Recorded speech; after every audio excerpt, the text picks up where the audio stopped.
Assalamualaikum warahmatullahi wabarakatuh. Alhamdulillahilladzi arsala rasulahu bil huda wa dinil haq liyuzhiru ala dini kullihi walau karihal kafirun. Ashhadu an la ilaha illallah wahdahu la syarika lah wa ashhadu anna Muhammadan abduhu wa rasuluhu la nabiyya wa la rasul ba'd. Allahumma salli ala Muhammad wa ala ali Muhammad kama sallaita ala Ibrahim wa ala ali Ibrahim innaka Hamidun Majid. Wa barik ala Muhammad wa ala ali Muhammad kama barakta ala Ibrahim wa ala ali Ibrahim innaka Hamidun Majid. Segala puji bagi Allah Subhanahu wa taala yang senantiasa memberikan taufik dan hidayah kepada kita, sehingga pada kesempatan ini, di pagi kali ini, Allah Subhanahu wa taala masih membimbing kita untuk hadir di salah satu rumah Allah Subhanahu wa taala. Dan tentu mungkin Bapak dan Ibu semuanya telah meluangkan waktu, dan seharusnya mungkin waktu liburan, tetapi digunakan untuk sejenak mendengarkan kalam Allah dan mendengarkan sabda Rasulullah sallallahu alaihi wasallam.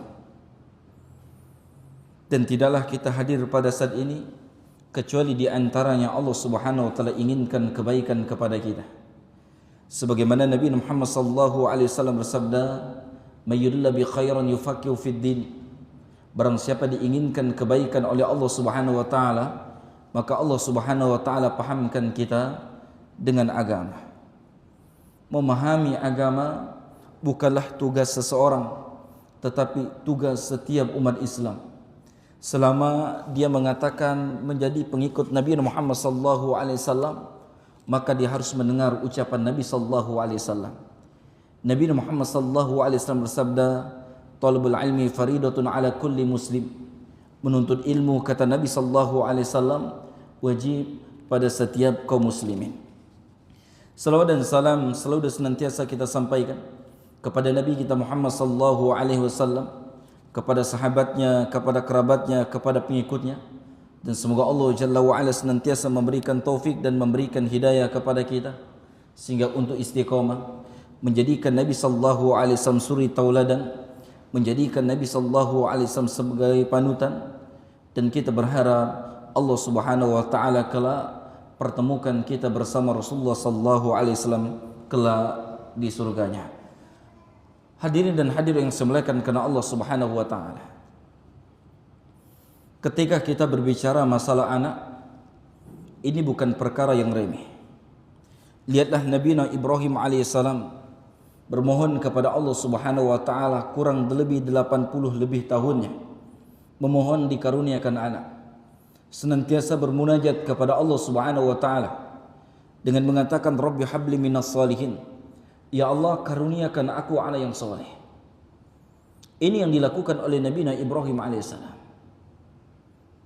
Dan tidakkah kita semuanya telah juga menyadari, tidak sedikit kita temukan di dalam kehidupan kita banyak pasangan suami yang menikah ingin dikaruniakan anak, bertahun-tahun mereka menunggu, tapi Allah Subhanahu wa taala belum karuniakan anak.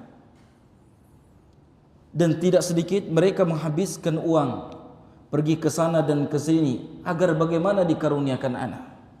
Tetapi di satu sisi juga ada seseorang yang dikaruniakan anak, setiap hari hujatan terkeluar dari lisannya, mengatakan anak begini dan anak dan begitu dan seterusnya. Sampai tidak sedikit kita temukan besarnya apa yang telah diperjuangkan orang tua untuk kebahagiaan seorang anak. Tetapi belum tentu anak tersebut ketika tumbuh besar, dia telah mempunyai kelayakan mungkin secara perekonomian, mereka pandai berterima kasih kepada kedua orang tuanya. Nah, hadirin dan hadirin yang saya muliakan karena Allah Subhanahu wa taala, anak pernah diceritakan seseorang menceritakan kepada anak waktu itu ketika ingin menikah. Dia berpesan, jangan seperti bapak, katanya. Dulu ketika pernah perekonomian yang amat berat, ketika dia mendatangkan satu pesta pernikahan, dia memakan dagingnya tidak dikunyah, disimpan di mulutnya. Untuk apa? Sampai ke rumah dibuka dagingnya tersebut, dikeluarkan dari mulut untuk diberikan kepada anak. Lihat bagaimana luar biasanya perhatian seorang tua kepada anak. Tapi ana juga menjadi saksi. Kondisi pada saat ini orang yang tersebut bercerita, saat ini anaknya tidak di sampingnya. Sedangkan anaknya dalam keadaan sakit, anaknya hidup dengan anak dan istrinya, melupakan orang tuanya dalam keadaan sebatang kara. Maka ikhwani fiddin ajakum rahiman wa rahimakumullah ta'ala, timbul pertanyaan, kita berharap anak kita bagaimana? Mau bawa kemana anak kita? Tidak sedikit juga ada orang tua yang berambisi anaknya mendapatkan dunia, semua didapatkan. Semua didapatkan. Tetapi di akhir hayatnya anaknya tidak di sampingnya. Anaknya tersebut tidak ikut menyolatkan. Sampai anak pernah hadir di suatu takziah ketika pada saat itu dipinta untuk mengimamkan seseorang. Saya tanya, mana saudara fulan? Mana saudara fulan? Ada Ustaz. Enggak ngikut nyolatkan? Enggak Ustaz. Enggak tahu untuk menyolatkan. Apakah itu yang kita harapkan anak yang tersebut tumbuh? Yang Allah Subhanahu wa taala telah karuniakan kepada kita? Apakah kita mengharapkan anak hanya memberikan kepada kita dunia? Tidakkah setiap orang tua mengharapkan anaknya tersebut menjadi aset yang berat ketika kelak di akhirat? Tidakkah seorang orang tua mengharapkan satu saat tubuh kita telah terkaku, napas kita telah terhenti, tetapi kita masih berharapkan ada ucapan, ada angkatan tangan seorang anak mengatakan Rabbighfirli wali walidayya warhamhuma kama rabbayani shaghira. Inilah yang kita harapkan. Ketika masih ada panjatan doa yang disampaikan seorang anak memohon kepada Allah Subhanahu wa taala, ya Allah, ampuni dosaku, ampuni dosa kedua orang tuaku, sebagaimana dia telah mengasuhku waktu kecil. Hadirin dan hadirin yang semuliakan karena Allah Subhanahu wa taala, besarnya karunia anak tersebut. Ikhwani fillah ajakum rahimani wa rahimakumullahu taala ajmain. Sebelum kita berbicara panjang lebar, tentu ana berbicara pada kesempatan ini bukanlah sosok ayah yang lebih baik daripada bapak dan ibu semuanya. Bukanlah sosok orang tua yang lebih baik daripada bapak dan ibu semuanya. Hanya sedikit untuk mengingatkan diri pribadi. Karena anak saya pribadi juga adalah seorang anak. Merasakan bagaimana perjuangan orang tua, dan saya juga merasakan bagaimana kondisi saat ini saya sebagai menjadi orang tua. Hadirin yang saya muliakan karena Allah Subhanahu wa taala. Saya pernah merasakan bagaimana kasih sayang orang tua itu besar kepada kita. Di antaranya pernah kondisi yang saya rasakan, dan itu pernah dirasakan kedua orang tua saya. Ketika waktu itu adik saya yang kebetulan saya berdelapan saudara, adik saya yang ke-5, saya anak ketiga. Adik saya ditakdirkan meninggal waktu kecil. Dan pada saat itu bapak saya nggak ada di lokasi. Waktu itu lagi rapat di pemerintahan. Rapat hal demikian ditelepon. Waktu itu nggak ada telepon, pakai HT. Disampaikan si bapak bahwa adik saya telah meninggal. Tentu bagaimana rasanya orang tua pada saat itu meninggalkan adik saya waktu itu karena tugas, ditinggalkan dalam keadaan sakit, tapi pulang dalam keadaan tidak menyaksikan anak. Udah berusaha berupaya untuk hadir pada saat itu untuk melihat mungkin penglihatan terakhir seorang ayah kepada anak. Akhirnya charterlah speedboat untuk hadir di tempat waktu. Qadarullah. Bapak anak hadir pada saat itu kurang lebih mungkin sebelum asar atau antara waktu sudah masuk asar. Tetapi orang kampung sudah menguburkan adik anak dalam pada saat itu setelah ba'da zuhur. Sedihnya mungkin hancurnya. Pada saat itu anak merasakan bagaimana perasaan orang tua. Saat itu belum anak rasakan. Ketika mungkin 2-3 tahun yang lalu, ketika itu anak berada di Jakarta, anak mendapatkan kabar anak-anak dalam keadaan sakit. Dikirim video dalam keadaan menuju rumah sakit. Pada saat itu bingung. Dan anak pada saat itu meneteskan air mata, teringat itulah yang dirasakan dua orang tua. Itulah yang dirasakan ayah anak pada saat itu. Alhamdulillah, anak ketika pulang masih ketemu dengan anak-anak. Masih ketemu dalam keadaan sehat, dirawat rumah sakit. Bagaimana bayangkan kondisi orang tua yang ketika meninggalkan anaknya dalam keadaan ada, pulang sudah dikubur. Datang ke kuburan, orang mengikuti semuanya. Dikira bapak anak akan berbuat dengan perbuatan konyol untuk menggali kuburan. Tentu tidak juga dilakukan hal demikian. Hadirin yang semuliakan karena Allah Subhanahu wa taala. Hadirin yang semuliakan karena Allah Subhanahu wa taala. Kalaulah kita berbicara kasih sayang orang tua luar biasa. Timbul pertanyaan, apakah kita pandai berterima kasih kepada orang tua kita atau tidak? Tidakkah Allah Subhanahu wa taala mengingatkan dalam Al-Quran, banyak sekali mengingatkan kepada kita, disuruh untuk bersyukur kepada Allah dan berterima kasih kepada kedua orang tua. Dan timbul pertanyaan, saat ini kita telah dikaruniakan anak. Tentu kita semua mengharap anak kita menjadi anak yang soleh dan soleh. Dan tentu kita mempunyai berharap anak kita menjadi anak yang berbakti.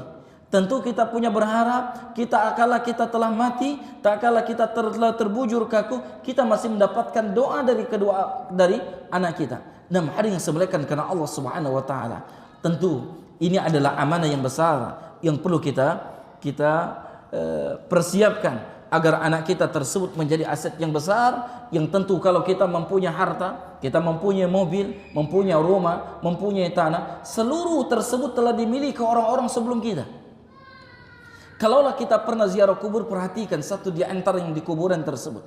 Ada di antara mereka mempunyai rumah yang megah, ada di antara mereka mempunyai tanah yang luas, ada di antara mereka mempunyai aset harta yang melimpah di mana-mana, perusahaan di mana-mana. Tak kala meninggal, mereka dikuburkan di mana? Apakah mereka dikuburkan dengan tanah mereka yang banyak? Tidak, dikuburkan di pemakaman umum. Selesai itu semuanya. Rumah yang ditinggalkan, harta ditinggalkan, semua ditinggalkan. Hari yang semelekan karena Allah Subhanahu wa taala, semua ditinggalkan. Semua ditinggalkan. Dan tentu Nabi sallallahu alaihi wasallam telah mengingatkan kepada kita. Dan kita telah mengetahui itu semuanya. Kata Nabi sallallahu alaihi wasallam, ketika anak cucu ada meninggal, seluruh terputus kecuali 3 di antaranya. Di antaranya adalah anak yang soleh yang senantiasa mendoakan kita. 6. Hadirin yang semelekan karena Allah Subhanahu wa taala. Taib. Ada beberapa pembahasan yang kita akan bahas pada kesempatan ini. Dan tentu tadi saya sudah sampaikan, kita akan hanya sharing. Tentu apa yang saya sampaikan ini juga hasil dengan apa yang kami lalui dalam keadaan pengasuhan kepada anak-anak mulai dari tahun 2013, berinteraksi dengan anak-anak yang banyak sekali. Hadirin yang semuliakan karena Allah Subhanahu wa taala, kita maunya baik tapi hasilnya tidak baik. Kita maunya baik, hasilnya tidak baik. Mungkin ini di antara sebab-sebab, ada banyak sebab. Saya akan mulai dengan di antaranya cerita. Saya pernah mengisi di suatu tempat, daerah Batu Ampar. Ketika itu pulang menuju Rasau Jaya, pulang. Pada saat itu saya diantar, naiklah speedboat ya. Tahu speedboat kan tempatnya nggak luas. Qadarullah anak berduduk dengan seorang pemuda. Duduk dengan seorang pemuda hal demikian. Mungkin karena anak pakai baju koko, pakai peci, waktu itu diantar orang, akhirnya dia mengetahui bahwa anak mungkin dipanggil seorang ustaz. Akhirnya dia cerita, "Ustaz," katanya. Anak bingung, kok dia kenal, biasanya ya manggil anak ustaz mungkin orang yang kenal saja, yang nggak kenal ya biasa manggil abang atau manggil apa dan seterusnya. Akhirnya dia cerita, "Ustaz, anak juga dulu mondok." Ketika dia menyampaikan itu, anak antara percaya dan tidak percaya, atau orang ini hanya so asik. Karena secara fashion pakaiannya sudah tidak menamakan dia pernah mondok. Pakaiannya celananya tutup pendek, mungkin agak gaya-gaya preman sedikit lah, seperti itu. Singkat cerita saya senyum saja. Akhirnya dia melanjutkan, "Saya dulu belajar agama, Ustaz." Akhirnya ketika dia menyebutkan beberapa pelajaran yang dasar di pondok tersebut, disebutkannya belajar nahwu sorof, saya juga ngapal tasrif. Akhirnya ketika dia nyampaikan tersebut, akhirnya saya percaya, oh si fulan ini benar pondok. Akhirnya saya nanya, "Kenapa abang ini sekarang bagaimana?" "Saya keluar pondok, Ustaz." "Ceritanya bagaimana?" Akhirnya dia cerita, "Ustaz, saya suka belajar agama. Saya suka di pondok. Saya suka sekali belajar itu. Disebutkan pelajarannya ini dan begitu. Kalau begitu apa penyebab kok abang memutuskan untuk keluar pondok?" Saya mendapat tuntutan dari kedua orang tua. Setiap saya pulang, saya lupa waktu itu orang tuanya itu pegawai masjid atau tokoh agama di toko kan, di kampungnya. Dipinta kultum atau ceramah mungkin 7 menit atau berapa menit untuk jamaah-jamaah seluruh. Anak Ustaz, untuk berbicara di depan itu nggak kuat, nggak mampu, grogi dan seterusnya. Jadi akhirnya anak kesal, Ustaz, anak keluar pondok.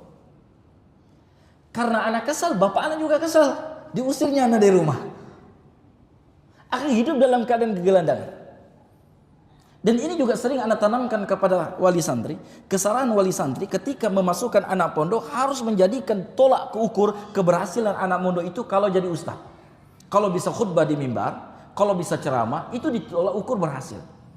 Padahal itu bukan tolak ukur berhasil seorang tersebut. Ingat, untuk mondok tersebut bukan kewajiban.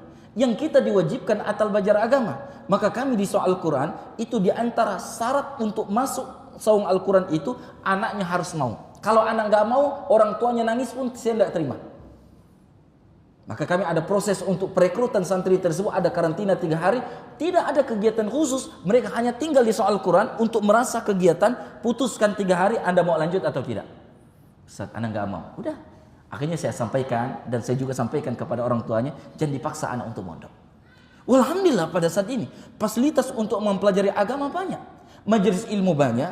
Intinya ikhwani fiddin ajakum rahiman rahimakumullah taala, tersebut kita paham agama. Untuk memahami agama tidak di pondok, walaupun untuk sejarah kondusif untuk saat ini memahami agama ya di pondok. Tetapi tidak juga sedikit kita temukan ada orang-orang yang basicnya umum tetapi memahami agama. Kita temukan para guru-guru kita, Ustadz Firanda Anirja, Ustadz Rahman Baharain, Ustadz Abdul Tasikal dan beberapa ustadz yang lain yang mereka paham agama tersebut tidak juga lahir di pondok.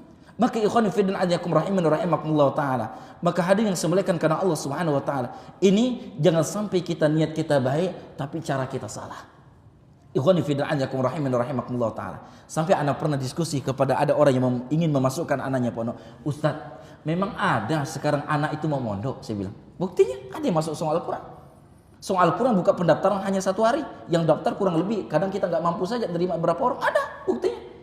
Sedangkan sering saya sampaikan setiap wali santri ingin masuk soal Quran, apalagi yang daerah jauh, daerah Sambas dan seterusnya, sampaikan pastikan anak bapak dan ibu mau. Kalau tidak mau jangan daftar, pasti nggak diterima.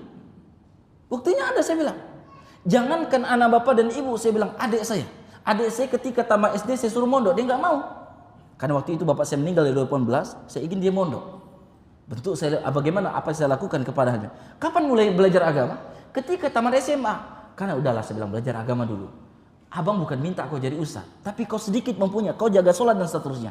Tamat SMA, tentu saya mempunyai harapan untuk meneruskan perjuangan saya. Pondok tersebut sudah ada, yang mungkin orang yang paling loyal di antaranya adalah saudara saya, dibanding setelah murid-murid saya mungkin, anak-anak saya dan seterusnya. Tapi apa yang terjadi? Adik saya mau mondok nggak? Nggak mau mondok. Apakah saya paksa? Nggak saya paksa. Apa dia putuskan? Bang, saya mau balik saja. Tapi saya yakin, saya berjanji, apa ilmu saya pelajari tersebut saya akan amalkan. Apa yang sudah diterapkan di soal Al-Quran saya pelajarkan. Dan sering saya sampaikan kepada santri saya tidak minta banyak kepada kalian. Saya tidak mengharuskan kalian menjadi seorang dai. Lah satu saat kalian mempunyai satu bos, kalian mempunyai bos, kalian menjadi direktur dan seterusnya. Kalian mempunyai perusahaan. Mungkin kalian bangun musola kecil atau di rumah kalian ada musola. Kalian sholat maghrib di situ. Mungkin antara maghrib dan isya kalian jangan pulang. Kalian ajarkan orang kampung kalian, ajarkan Iqra, ajarkan kenal sholat, ajarkan mereka. Dengan apa yang keterbatasan ilmu yang kalian pelajari.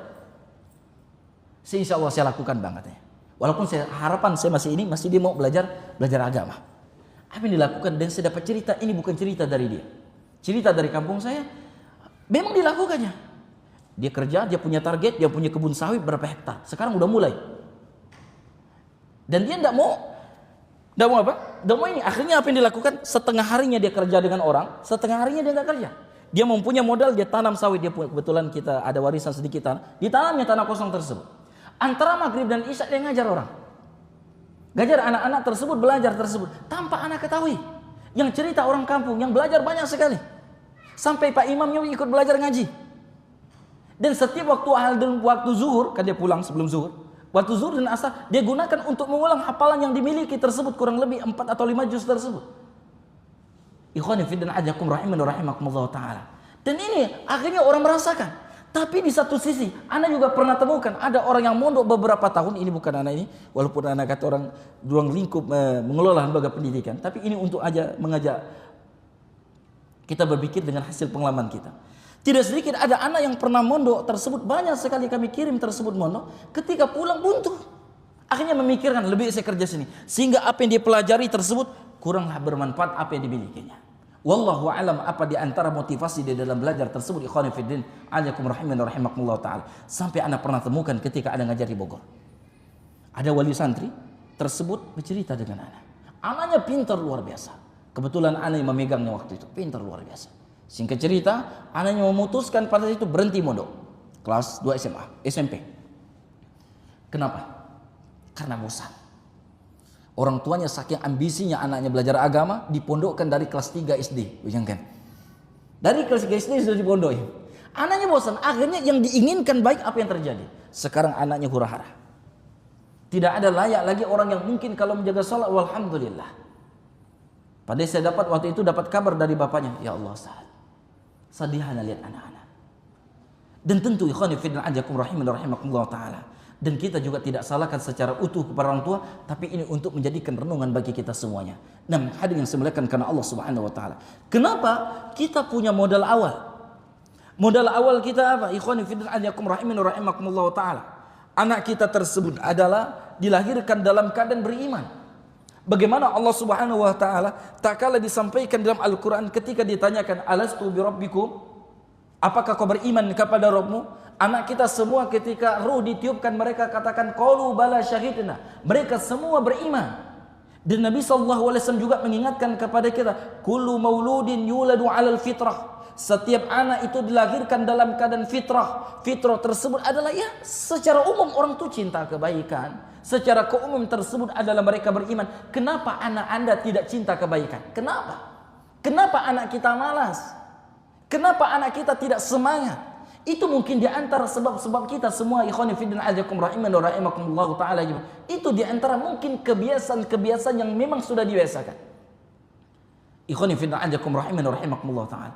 Dan Nabi sallallahu alaihi wasallam mengatakan, fa abawahu yahudani au yunassirani au yumajisani. Tergantung orang tuanya yang menjadikan anaknya Yahudi atau menjadikan anaknya Nasrani atau anaknya menjadi Majusi. Karena setiap anak tersebut lahir dalam keadaan fitrah baik. Anak tersebut adalah cinta kebaikan. Kalau nggak percaya, anak berikan secara ini. Secara umum, anak tersebut suka air atau tidak? Suka air atau tidak? Ada nggak anak nggak suka air? Ada nggak? Nggak ada. Secara umum anak itu suka air. Sekarang anak mau tanya lagi, ada nggak anak itu malas mandi? Ada nggak? Ada. Kemarin malam ada di WA salah satu wali santri, anaknya tamat SMA mondok di Al-Quran. Kebetulan anaknya risi, teman-temannya risi, akhirnya dipanggil orang tuanya. Anaknya malas mandi dan seterusnya sampai kutuan sampai korengan, malas mandi. Anak tamat SMA.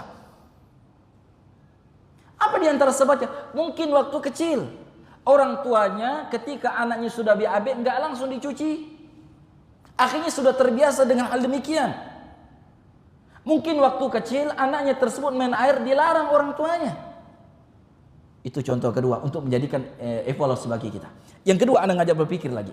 Secara umum anak kita itu suka nggak bantu-bantu? Contoh antum beraktivitas, mungkin seorang ibu menyuci, anaknya suka dan nimbrung, suka nggak? Suka nggak? Atau anaknya diam saja lihat? Ada? Secara umum anak itu suka nimbrung bantu tersebut. Tetapi pertanyaannya, banyak atau tidak ketika saat ini orang tuanya lagi beraktivitas nyuci piring, anaknya main gadget diam saja lihat ibunya? Ada? Itu di antara sebabnya.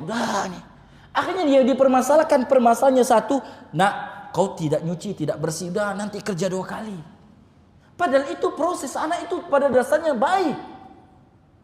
Kalaulah kita telah melakukan itu semuanya sebagaimana dilakukan oleh Nabi Nuh alaihissalam, tetapi anaknya tidak beriman, ya telah kita lakukan. Tetapi jangan sampai kita menjadi sebab anak kita tersebut adalah jauh dari kebaikan, jauh dari fitrahnya, disebabkan karena kita menghalangnya. Ikhwani fiddin wa khalfil ajakum rahimani wa rahimakumullahu ta'ala ajmain. Nah, terkadang kita ini menganggap anak kita itu nggak ngerti. Kadang anak kita itu nggak ngerti. Nih, anak cerita sedikit. Nah, kebetulan ada anak-anak aneh. Dulu anak pernah janji dengan anak-anak. Qadarullah anak lupa. Anak nggak bohong waktu itu. Anak hanya ucapan insya Allah. Contoh gini. Yuk kita ke sini. Insya Allah ya nanti kita kan ya. Ada yang bagus. Qadarullah waktu itu anak agak nggak sesuai dengan ini waktu. Ketika anak sampaikan, yuk kita insya Allah. Insya Allah. Jadi udah mentionnya, wah ini pasti mungkin nggak jadi lagi nih. Mungkin gak jadi lagi. Terkadang hal demikian. Akhirnya kita sampaikan, memberikan penjelasan kepada hal demikian. Tetapi tidak sedikit ikhwan fillah anyakum rahiman wa rahimakumullah ta'ala hal demikian. Maka anak pribadi kok untuk masalah waktu, anak berusaha untuk enten. Sampai di soal Al-Quran, bapak dan ibu harus ketahui, ada anak memberikan wali santri SP itu gara-gara terlambat 1 menit ketika hadir pertemuan anak. Wali santri soal Al-Quran sudah mengerti. Ada sampai tahap anak keluarkan. Kenapa? Kalau waktu sudah tidak diperhatian, yang lain susah. Karena di antara konsep yang kami bangun ketika pendidikan soal Al-Quran, orang tua harus kerjasama dengan kami. Kalau nggak mau kerjasama, ngapain kami menghabiskan pikiran kami, tenaga kami untuk mendidik anaknya, sedangkan kami adalah hanya sebagai partner membantu, sedangkan dia nggak mau. Anak pulang kan. Nah, ikhwani fillah a'azakum rahimin rahimakumullah taala. Maka udah tahu kalau misalnya anak di waktu misalnya jam 9 anak akan mulai. Kalau jam 8 anak tentu dengan pertimbangan-pertimbangan. Contoh anak berikan contoh. Ketika pertemuan wali santri sana anak sering jam 9. Ada yang nanya, "Ustaz, kenapa enggak jam 8 jam 7?" Kenapa anak pertimbangan? Anak pertimbangan yang jauh. Pertimbangan yang jauh. Contoh orang dari kampung anak perjalanan kurang lebih 3 jam kalau pada subuh. Anak pertimbangan jam 9 insyaallah tepat waktu. Tentu dengan pertimbangan. Oke. Perintah sampai satu ketiga. Qadarullah hujannya merata waktu itu pertemuan wali santri. Hujan merata. Akhirnya Anda bingung. Ini kemungkinan uzur ya. Uzur wali santri tidak hadir gara-gara hujan. Akhirnya Anda beri uzur. Tapi akhirnya uzur itu tidak Anda jadikan. Tetap Anda berikan SP yang terlambat. Gara-gara apa? Ada yang dari Sambas pakai motor, hujan datang sebelum jam 8 sudah datang untuk menghadiri pertemuan. Anda bilang, Anda untuk menghargai wali santri yang ini, Anda tetap tegakkan SP tersebut, tapi Anda tidak sampai tahap mengeluarkan. Ada wali santri nggak terima, padahal wali santrinya tersebut yang nggak terima nggak jauh rumahnya di kota nih, Pontianak. Ustadz katanya, tapi nggak WA admin kita. Ustadz, ini luar biasa peraturan soal Al-Quran. Kalau gempa pun gimana? Saya bilang jangan berbicara gempa, kan ini nggak gempa. Saya bilang. Sekarang lihat recordnya, memang setiap pertemuan kita nggak pernah hadir tepat waktu. Nggak pernah hadir tepat waktu. Ini karena sudah biasaan. Seolah-olah menganggap biasa. Agama Islam itu mengajarkan tepat waktu. Dalam Al-Quran disebutkan waktu itu banyak sekali. Allah bersumpah dengan waktu asar. Allah bersumpah dengan waktu subuh. Allah bersumpah dengan waktu duha. Allah bersumpah dengan malam. Allah bersumpah. Sekarang Anda katakan, yang lucunya lagi udah ngaji. Udah ngaji. Dia protes hal demikian. Anda bilang, ikhwan, azaikum. Dia marah itu anak telepon anak. Antum mau anak belajar antum di sini enggak? Antum marahin guru anak bilang antum marahin staf anak, antum mau pulang. Atau antum tarik anak antum. Sekarang antum bilang, anak sampaikan, antum perjalanan berapa? Hanya 25 menit. Ada yang dari Sambas enggak protes. Ada yang dari Mempawah terlambat enggak protes. Antum dari kota protes. Dan antum sudah tahu, sekarang antum perjalanan, anak antum sudah 4 tahun di Song Al-Quran. Dari pertama, dan sampai tadi sekarang, pernah enggak hari tepat waktu? Akhirnya dia diam. Ikhwani fillah a'azakum rahimin rahimakumullah taala. Ini di antara yang perlu kita ketahui, setiap anak kita itu lahir dalam keadaan baik. Nah, ikhwani fillah a'azakum rahimani wa rahimakumullah taala. Ustaz, mungkin ada pertanyaan. Mungkin enggak anak itu melakukan kesalahan? Amat mungkin. Karena Nabi SAW telah mengatakan kulu baito, setiap anak langsung kita ponis. Tidak sedikit ikhwani fillah a'azakum rahiman wa rahimakumullah taala ajmain. Anak tersebut melakukan kesalahan, jatuh lagi kesalahan gara-gara kita selalu senantiasa memponis, tidak mengajak dia bangkit dalam melakukan kesalahan tersebut. Ikhwani fillah a'azakum rahiman wa rahimakumullah taala. Ana punya cerita sedikit ikhwan a'azakum. Ini banyak cerita ya. Cerita kaitan sedikit dengan pengalaman. Ada santri masuk ke Song Al-Quran. Latar belakangnya pencuri. Tapi kesalahan orang tuanya itu tidak cerita dengan kita. Karena untuk masuk Song Al-Quran kan awal kan ada interview. Anda minta orang tuanya menyampaikan informasi kepada anaknya. Anda nggak masalahkan masa lalunya, tapi memberikan kita. Sebagai anak dokter ya, kalau dokter tahu diagnosanya anak ini sakit ini kan agak mudah untuk menangani.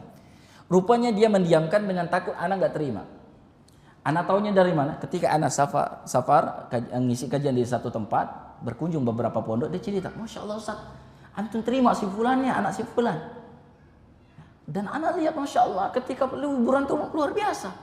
Perubahannya begini dan begitu dan seterusnya. Memang kenapa? Kami saja saat mau masuk ke sini kami tolak. Dia kan biasa mencuri Ustaz. Anak bingung. Benar kayaknya. Anak pikir, anak kan nggak tahu nih. Rupanya benar. Waktu itu anak kebetulan nyimpan uang di laci. Untuk apa? Pembangunan. Anak nggak cek. Lama-lama, iya nih uang hilang nih. Cek, ada 1 juta, 2 juta hilang.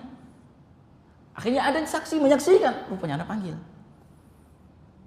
Akhirnya panggil orang tuanya. Panggil orang tuanya, sampaikan habisnya. Anaknya tidak anak keluarin. Tapi orang tuanya ada marah. Orang tuanya ada marah. Kenapa bapak tidak sampaikan? Sehingga cerita, anaknya masih ada pertahankan. Anaknya pintar, Masya Allah, ngafal cepat luar biasa. Sehingga cerita, anaknya melakukan kesalahan lain waktu itu. Anak panggil orang tuanya nggak hadir. Alasannya apa? Alasannya orang tuanya nggak hadir tersebut adalah alasannya nggak punya duit. Dan anak nggak masuk pikiran anak. Kenapa? Karena anaknya ada mondok di Jawa, dia bolak-balik ngantar anak, jemput anaknya di Jawa. Masa hanya ke sini nggak mampu? Dari Sambas ke Saung Al-Quran, pakai motor pun bisa. Akhirnya anak panggil, suruh datang, nggak datang. Akhirnya anaknya anak kirim pakai taksi pulang ke rumah. Anak pulangin. Singkat cerita orang tuanya WA anak. Masya Allah, Ustaz, anak terima kasih. Alhamdulillah saat ini anak-anak tidak pandai lagi mencuri. Tidak pandai lagi mencuri. Tidak lagi mencuri. Walaupun anak-anak dikeluarkan, anak bersyukur. Ustaz. Sudah pernah dididik Al-Quran, sekarang tidak mencuri. Apa yang kami lakukan? Kami sampaikan kepada dia. Kita terus senantiasa tanamkan, ya kau salah. Ya, itu cukuplah jadikan kesalahan kau.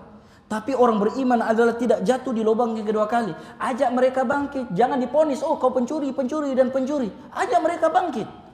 Dan tidak sedikit saudara kita yang dulu pernah masuk lagi penjara karena kita mengklaim dia seorang pencuri, dia seorang perampok dan seterusnya, seolah-olah tidak mempunyai waktu lagi untuk berubah. Ikhwani fi din ajakum rahimin wa rahimakumullah taala ajmain. Apalagi anak kita yang memang notabene-nya tersebut belum diberikan kewajiban untuk melakukan hal demikian. Maka ini untuk menjadikan renungan bagi kita mempunyai aset besar, bahwa mempunyai modal. Anak kita pada dasarnya itu baik. Kalaulah anak kita kurang baik, kita itu evaluasi diri kita. Kalaulah anak kita susah bangun, evaluasi diri kita. Sekarang Anda mau tanya, ini rata-rata udah punya anak belum ya? Udah punya anak ya? Sekarang Anda mau tanya, setiap subuh anak kita kecil itu pasti bangun nggak? Pasti bangun nggak? Atau sudah lupa? Bangun subuh itu. Tapi yang salah emaknya disusuin lagi, tidur lagi itu. Secara umum anak kita tuh memang udah biasa bangun subuh. Kau nggak percaya, antum ingat saja anak-anak kecil atau perhatikan kalau udah tidak punya anak kecil, lihat orang yang kecil. Apa anak bangun itu subuh? Tapi terkadang ibunya terganggu, disusui, ditidurin lagi. Akhirnya ketika lahir dalam keadaan apa? Ya susah bangun subuh. Ikhwani fillah ajakum rahimin rahimakumullah taala. Maka ini pada dasarnya kalau kita lihat anak kita tuh anak yang luar biasa.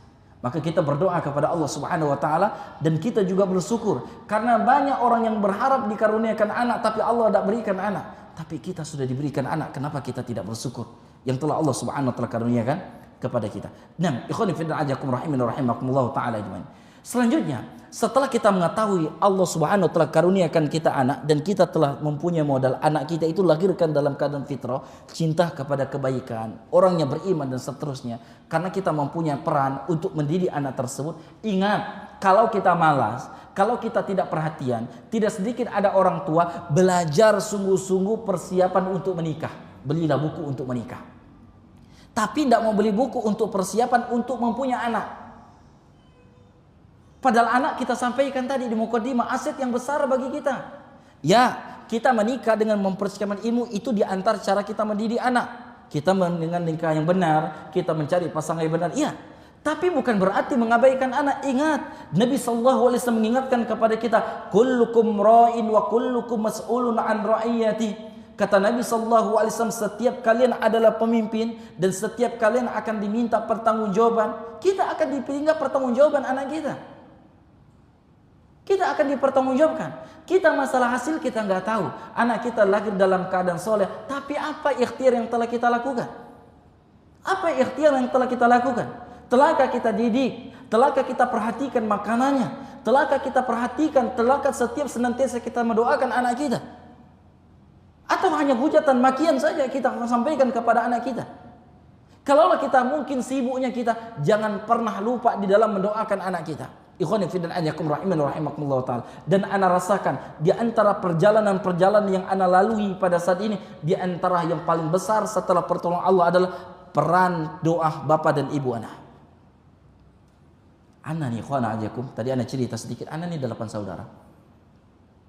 Ana nih dipondokin, ana dipilih dari adik beradik, ana disuruh mondok. Alhamdulillah ana nurut, ya, alhamdulillah. Akhirnya lama-lama senang belajar agama. Senang aja. Apakah Anda bercita-cita ingin punya ini pondok, ingin jadi ustaz? Enggak. Senang saja belajar agama. Kapan Anda mulai pengen ke pondok? Setelah menikah. Baru pikir Ustaz. Kenapa? Anak sudah dicekokin bapak anak. Setiap anak pulang kelas 1 SMP, dialognya masalah pondok. Kalau kita bangun pondok kira-kira berapa hektar ya butuh tanah ya? Bapak ini punya tanah 1 hektar. Bagaimana kalau pondok itu kita perpaduan? Ada di sektor pertaniannya, perikanannya. Sehingga bisa mensupport untuk perekonomian. Sehingga pendidikan bisa gratis. Bisa gini-gini. Dan bisa ya mungkin anak-anak dapat uang jajan dan seterusnya. Itu bapak anak. Bapak anak pada nggak lulus sekolah.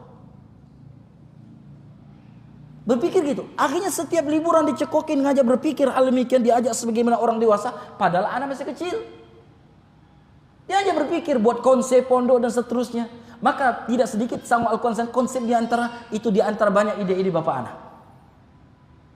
Sambil ketika saya itu mentok anak berpikir, dan itu di antara anak bersyukur kepada Allah. Anda merintis soal Quran pada itu kurang lebih 2016 sampai 2017. Bapak anak Allah takdirkan wafat 2018. Di satu sisi Anda bersyukur, bapak anak tahu Anda mewujudkan di antara satu-satu cita-citanya. Karena dulu bapak anak ingin mondok, tapi orang tuanya tidak mengizinkan karena faktor biaya. Bayangkan bapak anak ingin belajar, dibelikan parang, nebus kebun saja katanya.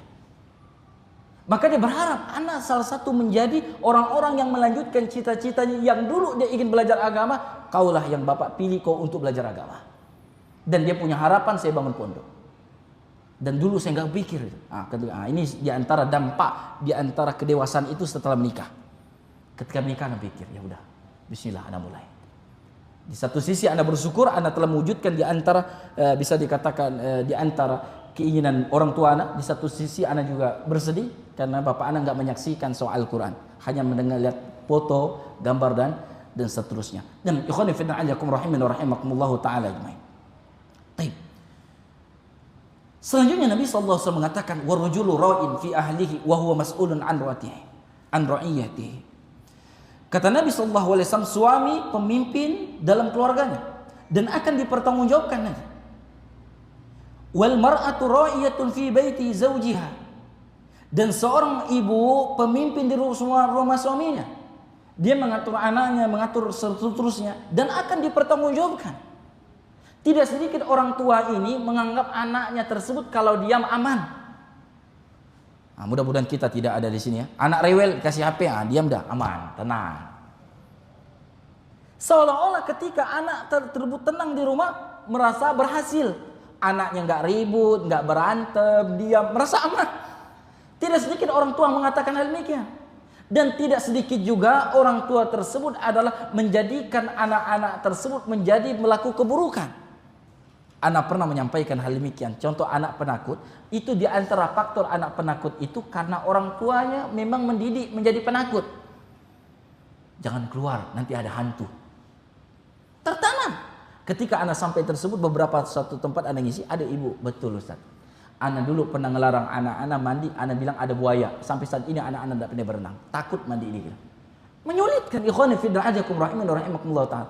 Akhirnya doktrin-doktrin tersebut yang sulit siapa? Orang tua. Ketika tumbuh besar takut, ketika mau kencing bangunkan ibunya, "Bu, mau kencing." Siapa yang salah? Siapa yang salah? Maka ikhwani fillah ajakum rahimin wa rahimakumullah taala. Maka libatkan anak kita menjadi pribadi-pribadi yang dewasa, menjadi anak-anak kita andil dalam kebaikan, mencintai kebaikan, cinta melakukan kebaikan, cinta dengan hal demikian. Jangan sampai fitrah mereka rusak gara-gara ego kita. Ego kita kesal anak kita ribut, kasih HP, senyap. Karena kita kesal anak kita beraktivitas aktif, kita cubit, senyap. Ikhwani fillah ajakum rahimani wa rahimakumullah taala. Karena semua kita akan mempertanggungjawabkan itu semuanya. Nah, ikhwani fillah ajakum rahimani wa rahimakumullah taala ajmain. Selanjutnya kita juga harus ketahui ketika ikhwani fillah ajakum rahimani wa rahimakumullah taala kesuksesan yang Allah Jalla wa ala sebutkan dalam Al-Qur'an.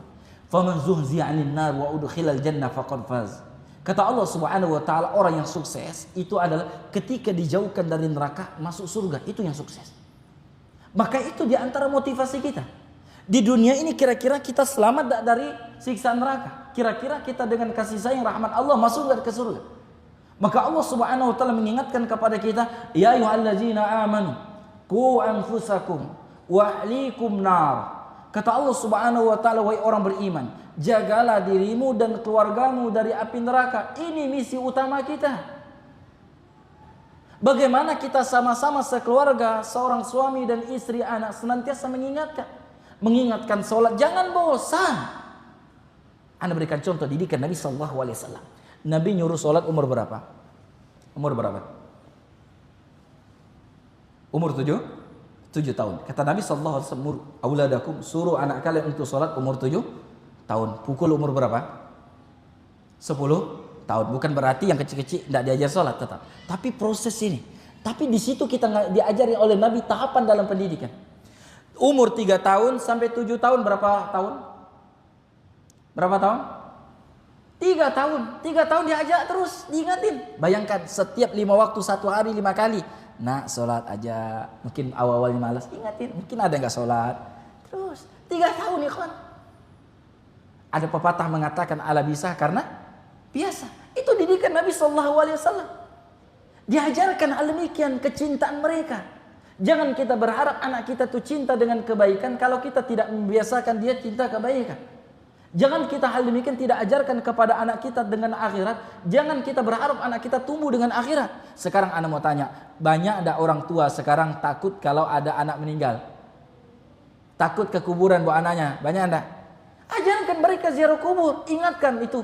Dulu ini kakekmu dulu meninggal. Dulu pernah hidup. Doakan supaya dia akan berpikir. Anak pernah satu anak kebetulan bapak anak dikuburkan di kubur. Kalau anak pulang anak bisa ziarah kubur. Kalau dulu biasa anak lupa buru-buru. Anak-anak ingatkan. Abi, tak ada ziarah kubur datuk. Ingatin karena sudah terbiasa. Ikhwan fillah ajakum rahiman wa rahimakumullah ta'ala. Biasakan hal demikian. Walaupun yang telah kita lakukan semuanya terkadang tidak semua juga dengan hasil. Tapi ikhtiar yang kita lakukan hal demikian ikhwan fillah ajakum rahimani wa rahimakumullah ta'ala ajmain. Jadi jangan kita ingin mengharap instan tapi kita tidak melakukan proses tersebut. Nah, ikhwan fillah ajakum rahimani wa rahimakumullah ta'ala ajmain. Jadi kita berharap kita bersama keluarga kita itu terjauh dari neraka, terjauh dari siksa neraka. Itulah perintah Allah Subhanahu wa taala. Kalaulah kita mungkin berambisi, kita mungkin membuat pagar, mungkin salah satu alasan supaya anak kita keluar tidak ditabrak. Mungkin kita pernah mempunyai alasan kenapa rumah kita hendak di tepi jalan, kita berharap anak kita enggak jalan dia tak ditabrak. Tentu kita harus lebih berhati-hati lagi. Bagaimana anak kita terselamatkan tidak terjilat dari api neraka Allah Subhanahu wa taala. Maka Allah sapa orang beriman, jagalah dirimu dan keluargamu kata Allah Subhanahu wa taala dari api neraka. Nam ikhwani fid din, a'ajakum rahimani wa rahimakumullah taala ajmain. Maka ini semuanya perlu proses, tidak bisa instan. Yang diajarkan Nabi sallallahu alaihi wasallam itu luar biasa. Itu contohnya dalam pendidikan tadi salat. Nabi suruh umur 7 tahun, umur 10 tahun baru Nabi tidak langsung pukul. Diingatkan terus, diberikan nasihat, lama-lama akan menjadikan buah kebaikan. Nah, ikhwani fillah ajakum rahimani wa rahimakumullahu taala ajmain. Nah, contoh-contoh seperti ini banyak sekali yang diajarkan oleh Nabi sallallahu alaihi wasallam. Memberikan pengarahan-pengarahan tersebut banyak sekali diajarkan Nabi sallallahu alaihi wasallam. Lihat Nabi sallallahu alaihi wasallam satu ketika ingin mengajarkan kepada anak-anak tersebut ketika makan. Nabi duduk, Nabi ingatkan, ya ghulam samillah, kata Nabi kalau makan baca bismillah. Wa kul bi yaminik, makan dengan kanan. Wa kul mimma yalik, makan yang dekat-dekat. Itu Nabi SAW ajarkan selalu langsung dengan praktek. Akhirnya terekam, teringat hal demikian. Maka ikhwani fi din ajakum rahiman wa rahimakumullah taala, jangan kita terlalu banyak-banyak target. Anak-anak dipaksa begini begitu. Tanamkan kecintaan dulu. Kecintaan kepada kebaikan, karena pada dasarnya anak kita sebagaimana kita sampaikan tadi, pada dasarnya anak kita itu baik. Cinta dengan kebaikan. Dan ikhwani fi din ajakum rahimani wa rahimakumullahu taala ajmain. Ana punya cerita sedikit. Sebelumnya ana mau tanya dulu. Secara umum anak-anak itu suka main atau suka belajar? Ya, sebenarnya dua-duanya suka. Belajar anaknya tuh, suka mencari apa gitu. Suka main secara umum. Kami di antara program soal Quran itu ada program Halaqah Quran. Jadi untuk anak yang keluar, kalau mungkin kita namakan mungkin di sini TPA atau TPK. Kita belajar di sana 1 jam. Lewat 1 jam gurunya marah. Jangan mengajar lewat 1 jam. Karena bersyukur kalau anak duduk 1 jam itu udah luar biasa. Ustaz, anak lari nggak masalah. Antum fokus ketika dia maju, fokuskan. Udah dia lari nggak masalah. Sama sholat. Sholat tersebut anak ingatin sholat. Lama-lama sekarang sholat dan diam anak-anak. Pernah satu ketika ada wali murid cerita dengan Ustaz, anak-anak yang belajar di soal Quran, sholatnya lebih bagus daripada abang yang mondok. Anak senyum saja. Kok antum senyum Ustaz? Anak antum tuh sholat diam saja, belum tahu apa-apa itu. Belum tahu bacaan. Tapi apakah dididik? Dididik. Buktinya dididik bagaimana sholat itu dengan tertib. Ada orang tua protes datang ke soal Quran. Ustaz, kebetulan anak-anak kan belajar kita baca itu jam 2. Jam 2 belajar. Kadang anak-anak itu datang sudah jam 12. Jam 12 sudah datang. Apa yang dilakukan? Main. Kejar sana, kejar sini, kejar kelayang dan seterusnya. Ada santri yang mungkin dia udah lama memendam perasaannya, akhirnya disampaikan, Ustaz, kenapa Ustaz tidak tegur dulu anak-anak kejar-kejar itu, keringat, kotor dan seterusnya. Anak senyum. Bu, itu kan anak-anak. Enggak lama qadarullah suaminya lari ngejar kelayang. Nah, itu masalah sudah. Karena waktu kecil enggak bisa main. Tapi kita berpikir solusi. Apa solusi yang anak lakukan? Anak suruh anak itu bawa baju 2. Pas main-main udah itu belajar ganti baju. Itu kita pikirkan solusi sehingga anak tersebut cinta dengan belajar. Apalagi di masa saat ini, ikhwana anyakum rahiman rahimakumullah taala. Dulu orang-orang banyak anak belajar itu banyak sedikit segan dengan orang tua, dengan guru segan. Sekarang guru pun mau tegas-tegas pun agak takut-takut sedikit. Maka sekarang tugas kita adalah untuk menanamkan kecintaan. Kalaulah mereka sudah cinta, rela tuh bayang. Berarti kan dia senang tuh, datang sebelum waktu belajar. Berarti senang dia sudah datang, tidak disuruh orang tuanya. Sekarang ketika dia datang, kita hancurkan motivasinya, kita hancurkan karena dia untuk meluapkan rasa senangnya tersebut, mainnya tersebut. Kita ini kan. Ikhwani fillah anyakum rahiman wa rahimakumullah taala. Inilah ikhwani anyakum rahiman wa rahimakumullah taala, kita selingin. Anda pernah juga dulu uji coba kebetulan dulu kita pernah buka program. Ceritanya program SD Song Al-Quran itu adanya karena dibutuhkan. Anda gak mikir. Jadi ada cerita teman ingin mondok bilang sekolah SD jauh ke kota nih kan bolak-balik. Anda bilang dia ngeluh karena dia ngeluh. Kalau dia tak ngeluh Anda tidak berikan. Akhirnya Anda beri saran dan seterusnya. Anda bilang udah daripada antum ngeluh SD Song Al-Quran saja. Memang ada saat tinggal anak pasang banner tulis SD Song Al-Quran. Akhirnya nekat, konyol masuk dah. Alhamdulillah, masuk belajar, alhamdulillah. Anaknya senang belajar alhamdulillah. Ya, karena anak pun secara pribadi kalau terlalu sering dengan anak pun berat juga anak. Anak pernah waktu itu awal-awal anak ngajar. Anak suruh mereka ngafal, anak coba ngafal, udah ngafal ya, pegang, udah kesana mana-mana saja. Anak lihat anak tuh main sampai ngaji, udah itu anak kumpul hafal mereka. Daripada anak cekokin ngafal nggak apa-apa. Dan ini juga kita harus pikir, dan anak tuh beda-beda. Dan tidak bisa kita pukul rata anak itu. Setiap anak itu mempunyai karakter yang beda-beda. Jangankan anak orang, anak kita, coba kita renungkan. Anak kita mungkin kita punya, kebetulan anak-anak 5, tidak tahu anak antum berapa ya. Coba untuk perhatikan satu mempunyai karakter yang beda-beda.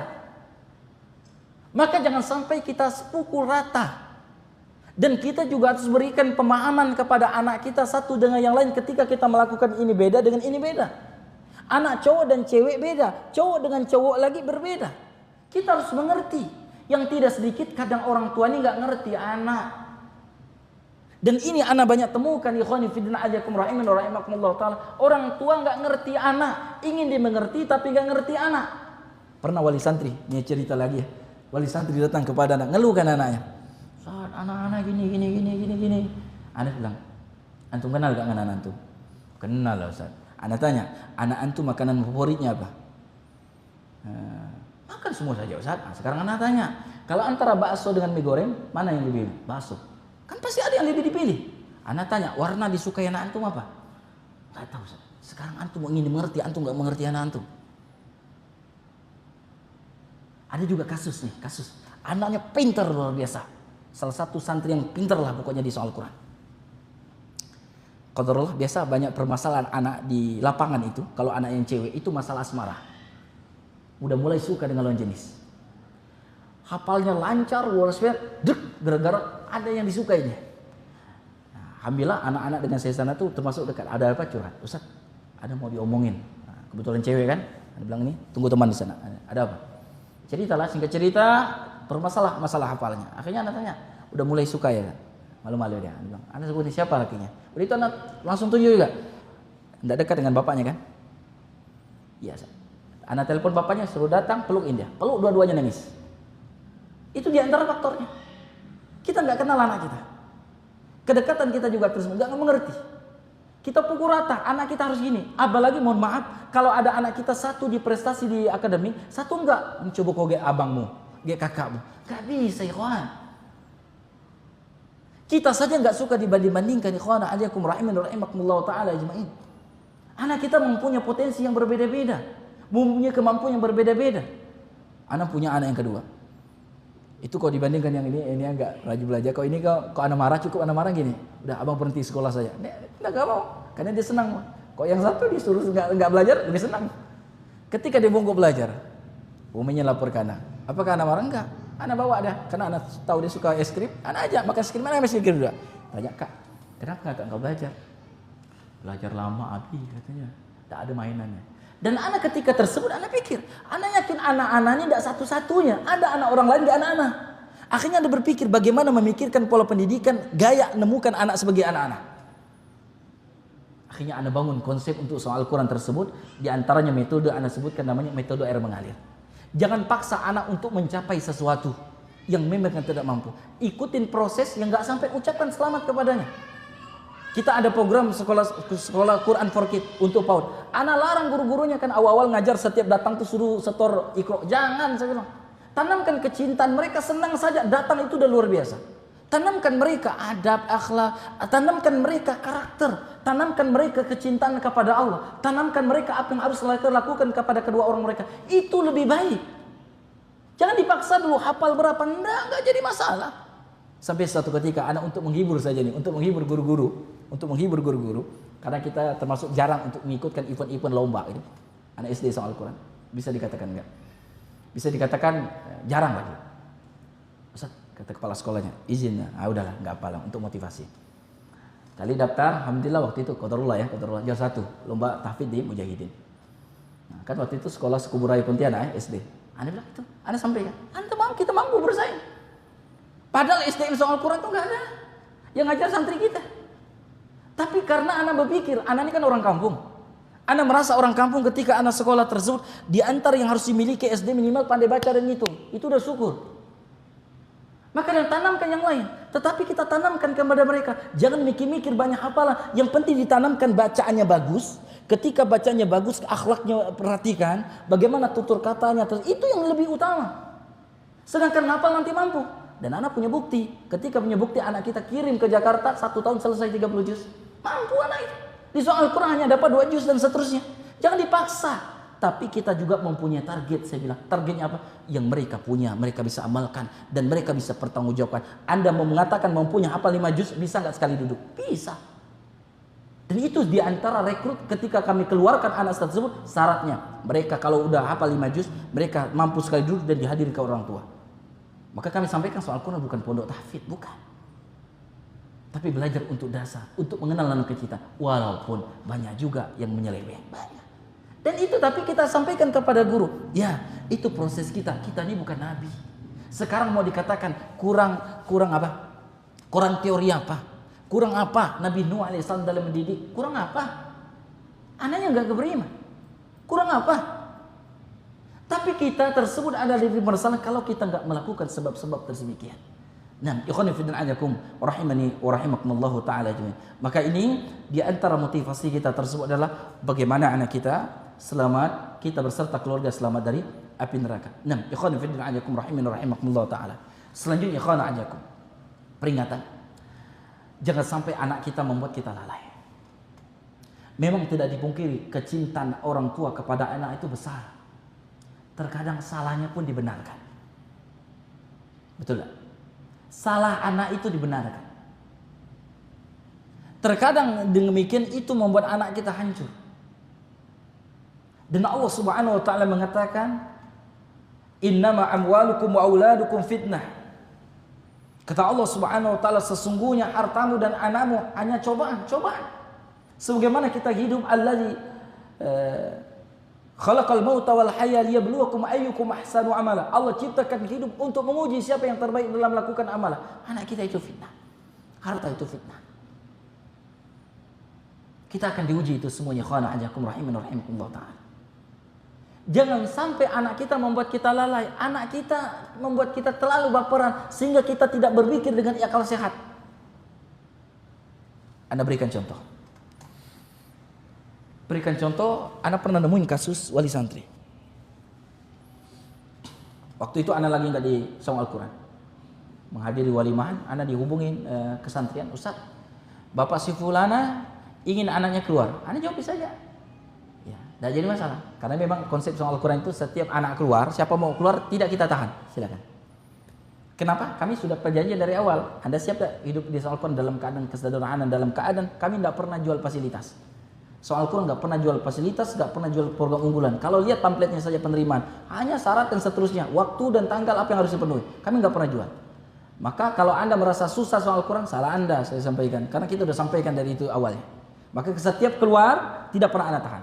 Akhirnya singkat cerita, ketika kejadian itu Anda yakan, jadi kesantrian Anda nyampaikan, ya Pak boleh kata Ustaz Arfandi. Anaknya, orang tuanya oke, anaknya bingung. Jadi anak keluar ini, tahu nggak kasusnya karena apa? Kasusnya itu mungkin dianggap sepele, tapi orang tuanya terlalu baperan. Kasusnya tersebut adalah orang anaknya cerita kepada bapaknya. Cerita kepada bapaknya, dia tidak ada yang nemanin di Saung Al-Quran. Tapi realitanya, apakah itu tidak?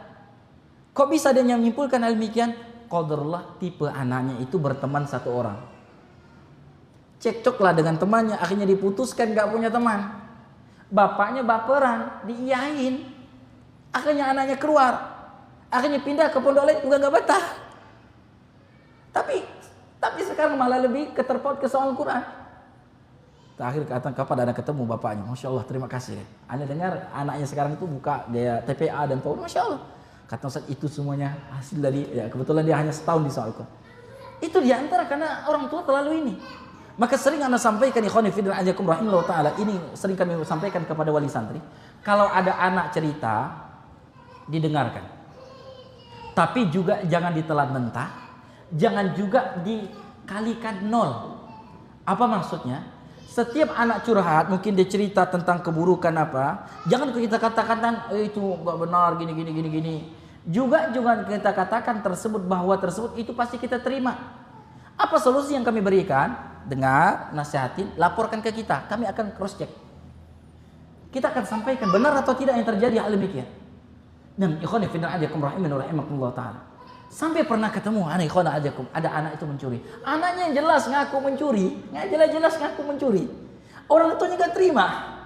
Padahal waktu itu anak mempunyai tahapan yang lain. Anak bilang anak skor dulu, nanti anak datangi lagi. Orang tuanya enggak terima. Lebih baik putuskan berhenti. Akhirnya apa yang terjadi? Berhenti sekolah. Sekarang anaknya jadi nganggur, tak ada kegiatan apa-apa. Kadang kita hanya mempunyai berharap dia menganggap itu salah. Akhirnya dia membangun bahwa itu salah, dia nggak akan melakukan kesalahan itu lagi. Tapi karena kesayangan orang tua itulah, ikhwana ajakum rahimakumullah ta'ala, maka Allah sebutkan dalam ayat yang lain, ya ayyuhalladzina amanu la tulhikum amwalukum wa auladukum an dzikrillah. Wahai orang beriman, kata Allah Subhanahu wa taala, janganlah melalaikanmu anakmu dari ingat dari kepada Allah Subhanahu wa taala. Nah, ikhwani fiddin ajakum rahimani wa rahimakumullah ta'ala ajmain. Nah, ini untuk menjadikan renungan bagi kita semuanya. Anak-anak kita semuanya tersebut adalah titipan, anak-anak kita tersebut adalah amanah, dan tidakkah Allah Subhanahu wa taala mengingatkan kepada kita semuanya di antara sifat orang munafik adalah idza tu'minal ghanah. Ketika dia diberikan amanah dia berkhianat. Maka amanah yang Allah berikan dan Allah pilih. Dan Allah memilih kita, enggak mungkin Allah salah. Sekarang Anda berikan pemikiran kepada kita semuanya. Maka Anda enggak senang kalau ada orang datang ke Saung Al-Quran dia jelekkan sekolah dia dulu. Anda enggak senang. Bisa saja nanti dia jelekkan juga soal Al-Quran. Anda bilang kenapa? Karena Anda datang sini, Anda yang memilih. Anda boleh milih sekolah yang lain dan seterusnya. Setiap lembaga pendidikan mempunyai kekurangan, mempunyai kelebihan. Jangan sampai kekurangan Anda celah-celah, dan sedangkan Anda telah dapat banyak kebaikan darinya. Hanya satu keburukan Anda kalikan nol. Mungkin Anda salah dalam memilih lembaga pendidikan, tapi Allah nggak mungkin salah memilih Anda sebagai ayah dan ibu untuk mendidik anak kita. Gak mungkin salah. Gak mungkin, jangan katakan saya gak bisa mendidik anak saya. Gak mungkin. Allah beri kita kemampuan. Karena Allah Subhanahu wa taala tidak pernah memberikan kapasitas, memberikan ujian kepada kita, memberikan amanah kecuali kita mampu. Dan Allah Subhanahu wa taala mengatakan la yukallifullahu nafsan illa usaha. Dan Allah tidak memberikan beban kepada kita kecuali dengan sesuai dengan kadar kemampuan. Dan itu perlu kita renungkan. Gak mungkin Allah gak mampu kita didik anak kita. Gak mungkin. Gak mungkin. Ikhwana anakum rahimani rahimakumullah ta'ala. Dan kita masing-masing kita mampu. Kalau kita tukar, gak mungkin juga kita mampu. Karena Allah sudah tahu kita ini mampu didik anak kita, ini mampu. Jangan kita banyak, kok dia bisa didik anak dia ya, didik anak dia. Gak bisa. Ikhwana anakum rahimani rahimakumullah ta'ala. Baik. Kemarin ketika penerimaan wali santri, salah satu pendaftar soal Al-Quran itu ada yang memang biasa ruang lingkupnya di soal Al-Quran. Dia daftarkan anaknya di situ. Ketika interview, anak tanya, kebetulan anaknya cewek. Saya bilang, hasil interview anak dengan anak antum, bahwa anak antum gak dekat dengan bapaknya. Maka antum punya PR, saya bilang, antum harus dekat dengan bapaknya. Dekat anak cewek antum. Karena nanti akan lebih memudahkan. Takutnya dia mulai itu. Singkat cerita, nangis bapaknya itu. Nangis, anda bingung. Ustadz katanya, saya biasa iri, saya lihat Ustadz masih manggil anak Ustadz sayang dan seterusnya. Saya kadang mau ngelakuin itu gimana? Nangis dah. Tapi dengan nangis tersebut ketika anak sampaikan dengan kasus-kasus yang kami temukan banyak al-Mesya, akhirnya dengan dia menjatuhkan egonya, dia lakukan apa yang telah anak sampaikan tersebut. Dilakukan nih, anaknya belum masuk nih, tapi udah keterima, tapi kan belum masuk nih. Dilakukan tersebut, hal demikian dilakukan itu semuanya, dilakukan apa yang anak sarankan. Dekat dengan anak, saya bilang ajak ini jalan dan seterusnya. Sekarang dia WA anak Ustaz, masya Allah. Sekarang anak-anak meluk anak itu udah enggak ini lagi. Anak rasanya luar biasa. Merasakan masya Allah anak jadi bapak seutuhnya katanya. Kurang lebih seperti itu. Khana ajakum rahimin rahimakumullah ta'ala. Sehingga apa? Dia mendapatkan kasih sayang, kecintaan besar kepada ayahnya. Dan ikhwan fillah ajakum rahimin rahimakumullah ta'ala. Maka anak salut kalau ada temukan ada seorang wanita yang ditinggalkan ayahnya tapi bisa bangkit, itu luar biasa. Itu luar biasa. Dan ikhwana ajakum rahimani wa rahimakumullah taala ajmain. Jadi anak kita jangan sampai kita lalai. Selanjutnya ikhwana ajakum rahimani wa rahimakumullah taala. Walaupun tadi saya sudah singgung di awal-awal pembahasan, ini untuk mengingatkan kepada kita. Kita itu kan tadi kita sudah sampaikan. Kita diberikan tugas oleh Allah Subhanahu menjaga diri kita dan keluarga kita dari api neraka. Berarti kita berharap di dunia ini adalah bagaimana untuk mengantarkan kita menggapaikan rahmat Allah masuk surga. Mau jadi apapun Anda. Mau jadi apapun profesi Anda. Dan Allah Subhanahu wa taala mengatakan untuk syarat masuk surga yang pertama apa kata Allah? Wa basyiril ladzina amanu wa amilus shalihat. Ini 3 poin yang kita harus tanamkan kepada anak kita. Dan ini kami terapkan di soal Al-Quran. Dan di antara program soal Al-Quran saya beri nama I'dad Mu'allimas Khair karena terinspirasi dari hadis Nabi sallallahu alaihi wasallam. Yang pertama beriman. Bagaimana anak kita istiqomah di atas keimanan? Sebagaimana wasiat Allah, wala tamutunna illa wa antum muslimun. Jangan kalian meninggal kata Allah kecuali dalam keadaan Islam. Ini yang pertama. Jangan pernah kita marah anak kita mungkin hafalannya tidak sebanyak temannya. Ingat, tidak semua para sahabat itu mempunyai hafalan. Tidak semua mempunyai hafalan banyak. Maksudnya, enggak semua hafal Quran. Tidak semua. Tapi kita didik anak kita menjadi orang yang beriman dimanapun. Bukan hanya di pondok, bukan hanya di sekolah, bukan hanya di masjid, tapi dimanapun mereka harus tertanam keimanan tersebut. Sehingga mereka tahu kapan mereka harus sholat, kapan mereka harus berbakti, kapan mereka harus menunaikan kewajiban dan seterusnya. Dan ikhwan fillah ajakum rahimin rahimakumullah taala. Yang kedua, didik anak itu cinta dengan kebaikan. Ajarkan anak itu membantu, ajarkan anak tersebut adalah mempunyai sifat empati, ajarkan anak kita tersebut mempunyai sifat isar, mendahulukan satu dengan yang, ajarkan dari kecil. Karena ini yang Allah Subhanahu wa taala dengan tersebut Allah memberikan kabar, wa basyiril ladzina amanu kata Allah, wa amilus shalihat, berilah kabar gembira bagi orang yang beriman dan beramal saleh dengan apa? Annalahum jannatin tajri min tahtihal anhar. Kata Allah Subhanahu wa taala, bagi mereka tersebut adalah surga yang mengalir di bawahnya sungai-sungai. Ini janji Allah Subhanahu wa taala. Maka jangan pusing mau jadi apapun anak kita, pastikan dia termasuk orang yang beriman dan menjaga ketaatan kepada Allah Subhanahu wa taala. Jangan kita pede-pede, anak kita mempunyai potensi yang beda-beda. Ya, ada orang harus anaknya harus jadi ustadz. Kita enggak, yang penting paham agama. Para sahabat itu semua mempunyai karakter yang beda-beda. Kita kenal Abdurrahman bin Auf. Kita kenal ada Abu Hurairah, kita kenal ada Khalid bin Walid, kita kenal Salman Al-Farisi. Sahabat tersebut, sekarang Anda mau tanya, yang kita kenal orang yang ahli dalam agama, yang banyak meriwayatkan hadis, banyak atau tidak? Mungkin kita kenal Abu Hurairah, kok kita istilah kita kiainya. Kita kenal Abdullah bin Abbas, tapi enggak semua. Kita enggak sedikit mungkin kita temukan ada hadis yang diriwayatkan oleh Abdurrahman bin Auf, banyak atau sedikit? Mungkin jarang ya. Tapi kalau ditanya mereka paham agama atau tidak? Mereka paham agama. Khalid bin Walid, banyak yang kita temukan meriwayatkan hadis, paham agama atau tidak? Mereka paham agama, tapi mereka mempunyai skill, mereka mempunyai kemampuan, mereka bertahan di atas keimanan. Bagaimana perjuangan mereka di atas keimanan? Bagaimana Abdurrahman bin Auf? Bagaimana tak kalah? Dia ingin berhijrah, ditahan.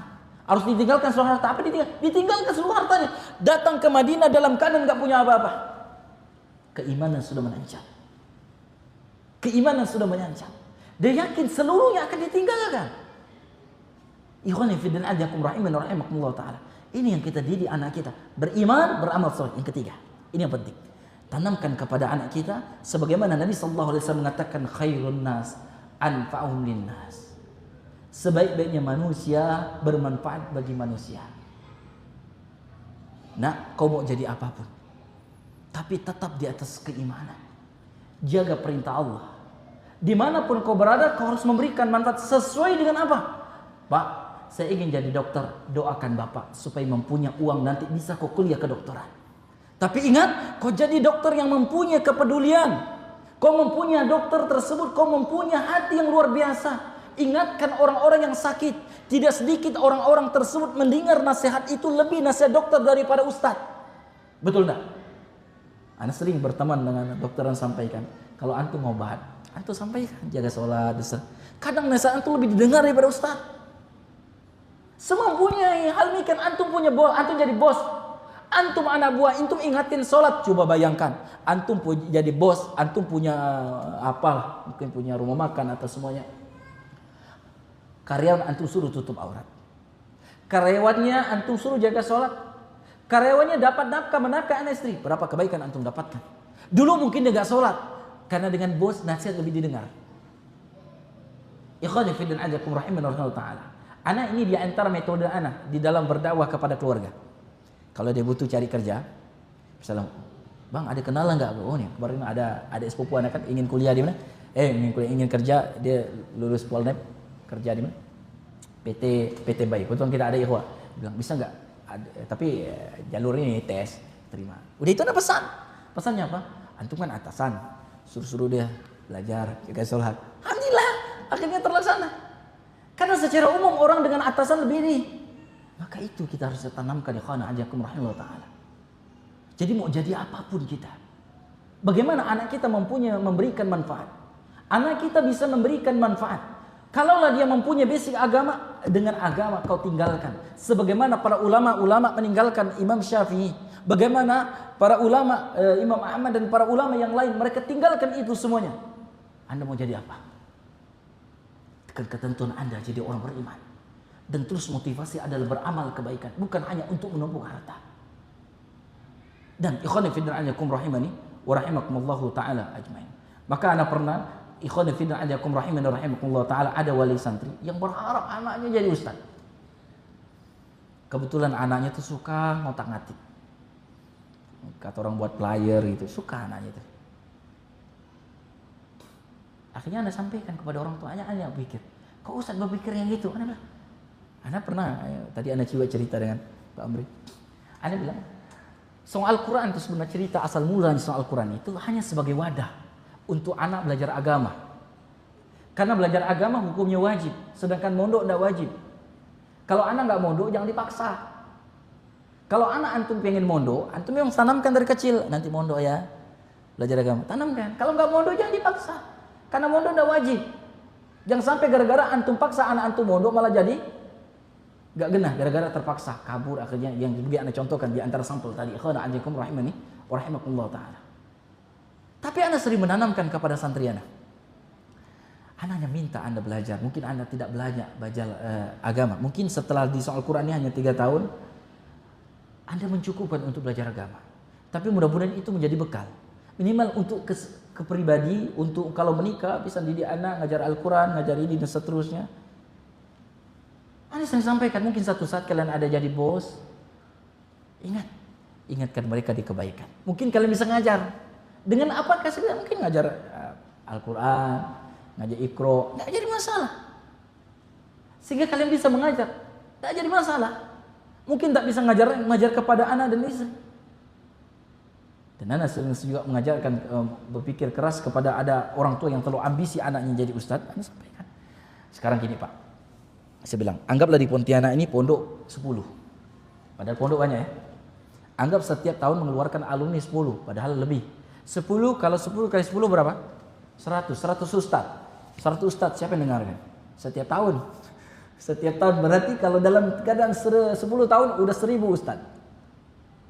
Sehingga tidak sedikit santri tersebut merasa gagal ketika dia keluar tidak menjadi ustadz kalau dia sudah mondok. Dan anak punya teman, ikhwana aja banyak teman anak.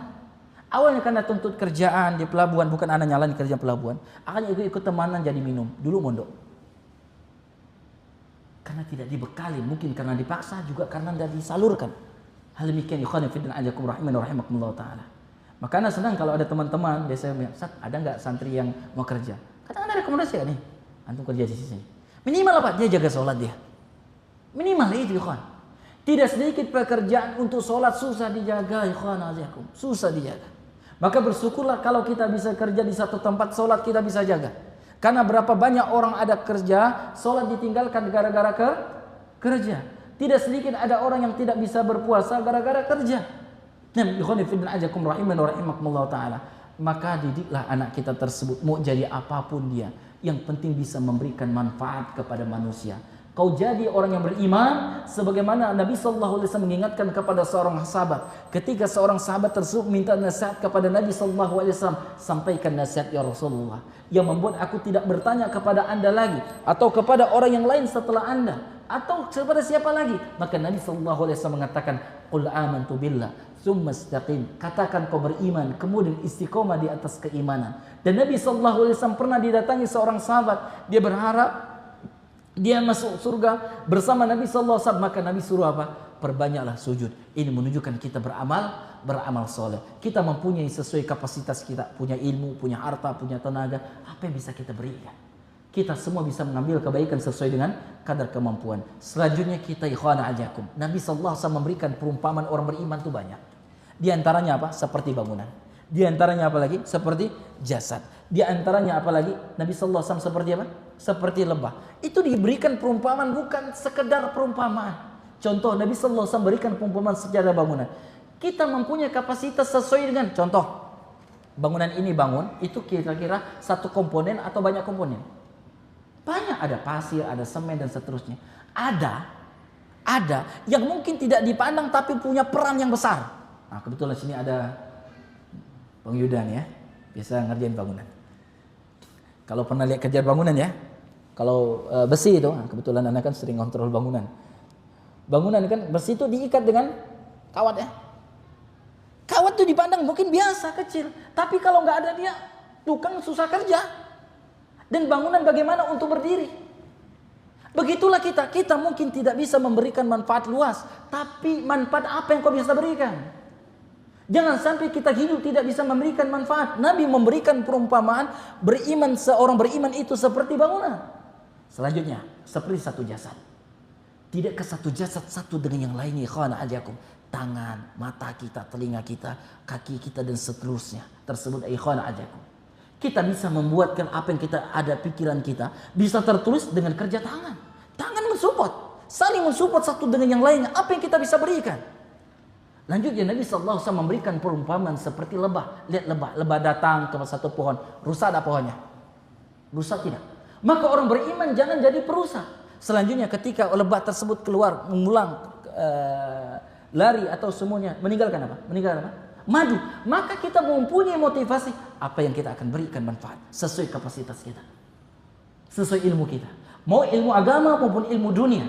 Maka carilah ilmu yang bisa kita menjadikan tersebut bisa memberikan manfaat. Jangan belajar yang tidak bisa memberikan manfaat, hanya teori-teori saja. Apa yang bisa kita berikan manfaat? Apapun semuanya. Terkadang mungkin ada orang yang mendapatkan kebaikan tersebut yang dia tidak sadar kebaikannya banyak. Ana dulu pernah ngomong kepada satu teman. Waktu itu ana ngisi di Intikong. Di Intikong ana sampaikan waktu itu sedikit teman. Jadi kajian dulu kan belum pakai ini kan, tempel-tempel poster, tempel-tempel. Ada yang satu yang desainnya, ada yang tukang nempel-nempel. Yang nempelnya tersebut supaya nggak dilepas, yang nempelnya aparat. Ya teman-teman kita ngaji polisi ada yang tempel. Ada bilang antum besar pahalanya ini. Jadi kalau antum nempel, anda bilang pakai seragam, biar orang nggak ngelepas stiker tersebut. Karena anda bilang setiap orang yang datang kajian antum dapat. Anda bilang. Akhirnya apa? Yang dengar ini, yang paling mendengar ucapan anak ini yang membuat stiker. Sampai setahu anak ya, yang rata-rata ustadz di kota ini dia yang buat stikernya sampai saat ini. Dia buat anak, termasuk anak biasa yang buatin. Masya Allah, coba bayangkan. Orang datang kajian gara-gara stiker dia. Oh, kajian di sini, dia dapat kebaikan. Siapa yang bilang? Nabi. Mandalla alal khair, kata Nabi, barang siapa menunjukkan satu kebaikan. Mungkin ada ustadz menyampaikan kebaikan. Contoh antum saat ini stiker tersebut, antum temukan dari mana? Dari flyer. Antum tahu ada kajian di sini. Ikhwani fillah alaikum rahimakumullah taala. Mungkin juga yang saat ini lagi live, dia tidak hadir tapi ada fasilitas yang membuat dia mendengar, dapat kebaikan tersebut. Maka kita harus mempunyai berpikir, apa yang saya tinggalkan? Adakah manfaat kebaikan yang saya tinggalkan di muka bumi ini? Itu yang kita harus pikirkan. Dengan sesuai dengan apa yang telah Allah karuniakan kepada kita. Tidakkah Allah Subhanahu wa taala menjadikan kita di muka bumi ini setelah Allah Subhanahu wa taala sebutkan Al-Qur'an yang kita tahu bahwa kita diciptakan di muka bumi ini adalah sebagai untuk hamba beribadah, sebagai abdun, yaitu Allah Subhanahu wa taala mengatakan wa ma khalaqtul jinna wal insa illa liya'budun. Tidaklah kuciptakan jin dan manusia kata Allah kecuali untuk beribadah. Tetapi ingat, Allah Subhanahu wa taala juga sebutkan dalam Al-Qur'an wa idz qala al malaikatu wa idz qulna lil malaikati bukan. Kok ana lupa ya. Intinya Allah Subhanahu wa taala tersebutkan, Allah sebutkan ciptakan di muka bumi ini manusia sebagai khalifah. Allah ciptakan hal demikian. Membandingkan dengan malaikat dan seterusnya. Dan untuk menjadikan renungan bagi kita. Ini di antara renungan kita. Anak kita, kalaulah menjadi orang beriman, kalaulah kita dengan kebaikan, satu kita harus bekalin kepada anak kita. Dimanapun kau berada, kau harus memberikan manfaat. Sehingga kau meninggal, kau dapatkan kebaikan. Dan Nabi SAW mengingatkan kepada kita, idza mata ibnul adam inqata'a anhu 'amaluhu illa min thalathin. Ketika anak cucu Adam meninggal, seluruh amalan terputus kecuali 3. Shadaqatun jariyah, sedekah jariyah. Aw ilmin yantafa'u bihi, atau ilmu yang bermanfaat.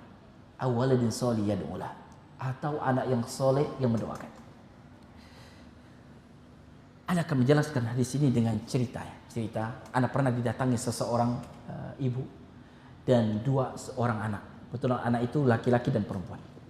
Datang kepada tempat ana, cerita itu atas rekomendasi anaknya yang laki-laki karena pernah sholat di Al-Quran. Datang bertiga tadi nih, ibu, anak cowok dan anak cewek. Datang dengan tujuan yang membuat anak gembira. Buat duit. Buat duit untuk infak. Dan kondisi pada itu anak memang butuh duit untuk bayar tukang waktu itu. Singkat cerita dia ngeluarin uang. Ustadz, cerita dia, suami anak baru meninggal. Kami ini ceritalah, dia mengenalkan diri, dia istrinya, ini anaknya dan seterusnya. Kami mau apa yang telah diikhtiarkan suami anak di dunia dulu juga mendapatkan amal jariah. Maka saya sedekah ini. Tapi saya minta tolong Ustaz. Saya minta tolong Ustaz, bersama santri Ustaz doakan laki saya. Bu, boleh nggak saya ngomong dulu sebelum saya terima duit ini? Boleh Ustaz. Sekarang saya sampaikan. Bu, akhirnya saya ngajak dia berpikir. Ibu bisa nggak memastikan saya mendoakan anak ibu, mendoakan laki ibu itu pasti ikhlas? Bisa nggak? Kok gitu Ustaz? Saya mau jujur Bu, saya butuh duit memang ini Bu. Ibu todong saya dengan duit. Memang saya butuh duit. Walaupun pada dasarnya ibu nggak minta doakan, ibu infak saja. Suami ibu udah dapat itu dengan apa yang diinfakkannya. Itu satu. Yang kedua saya bilang, ibu bisa nggak memastikan anak santri saya mendoakan ikhlas untuk suami ibu? Bisa nggak? Kan ada kemungkinan 2 ya. Kemungkinan ikhlas, kemungkinan tidak. Betul nggak? Ada kemungkinan. Bisa saja dia ikhlas karena saya nyuruh. Ustadz nih katanya, kok dibagikan kita, oke lah, ini untuk bangunan misalnya kan, contohnya hal demikian. Ada kemungkinan. Oke, setelah itu saya bertanya, abang, kak, ibu, misalnya contoh, ini contoh ya, saya pegang pisau, saya todong ibu, saya pegang kakak, saya bilang saya todong nih. Yang saya ucapkan untuk saat ini, doakan bapak yang sudah meninggal, doakan ini meninggal. Saya todong nih, pasti dalam keadaan apa? Dalam keadaan terpaksa. Kira-kira terpaksa tak bapak dan ibu, abang, kakak dan ibu nih mendoakan? Enggak loh, Ustaz. Itu bayangkan, dalam keadaan terpaksa saja kita tidak terpaksa. Apalagi dalam keadaan tidak terpaksa. Maka itu ikhwana adakum rahimanallah ta'ala, kecil kemungkinan anak itu tidak ikhlas mendoakan orang tuanya. Coba renungkan sendiri. Kira-kira kalau kita mendoakan anak kita, kira-kira mendoakan orang tua kita gimana? Ada beban enggak rasanya? Ada enggak? Ada beban enggak? Enggak ada. Tapi tidak semua anak diberikan taufik untuk mendoakan kedua orang tuanya. Ana sering senantiasa menasihatkan karena anak orang kampung. Ana sering sampaikan, jangan kita sering hanya mendatangi kebun-kebun bapak ibu kita, tapi tidak pernah ziarah kubur. Sehingga tidak pernah mendoakan orang tua kita. Tidak sedikit anak pernah ditanya seorang saat, anak lupa kuburan bapak anak. La haula wala quwata illa, lupa kuburan bapaknya. Di mana selama ini Anda? Ikhwani fiddin ajakum rahimina rahimakumullah ta'ala. Anak ini aset besar bagi kita. Dan ini diantara kenapa saat ini anak masih berada di lembaga pendidikan. Anak sering sampaikan kepada santri anak, sebenarnya Ustaz tidak minta banyak kepada kalian. Kalau satu saat kalian dapat kabar anak meninggal, anak minta Anda hadir untuk sholatin anak. Kalaulah satu saat anak juga minta kalian mandikan. Kalaulah kau temukan ada aib-aib, tak mungkin kau cerita. Karena kau tahu saya pernah ngajarkan kau.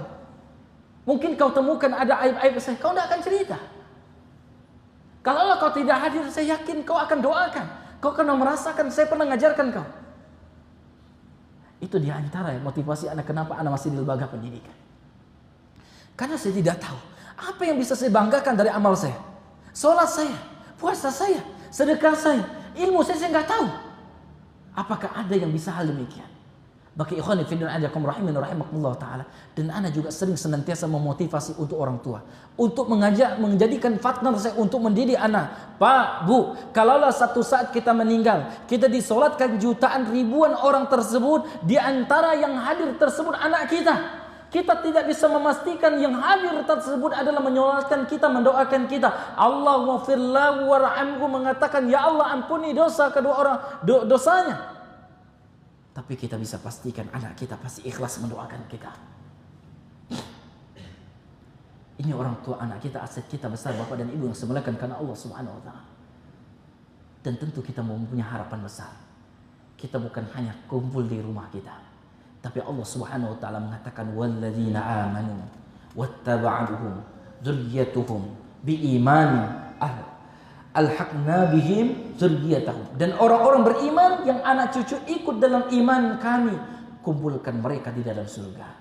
Maka ini di antara motivasi kita, anak kita istiqomah di atas keimanan dan senantiasa beramal soleh. Kalau dia tidak akan beriman, akan berpisah kelak kita di akhirat. Dan selanjutnya tanamkan kepada anak kita sesuai dengan kemampuan, sesuai dengan profesinya, sesuai dengan kompetensi yang dipunyanya. Nah, kau berilah manfaat.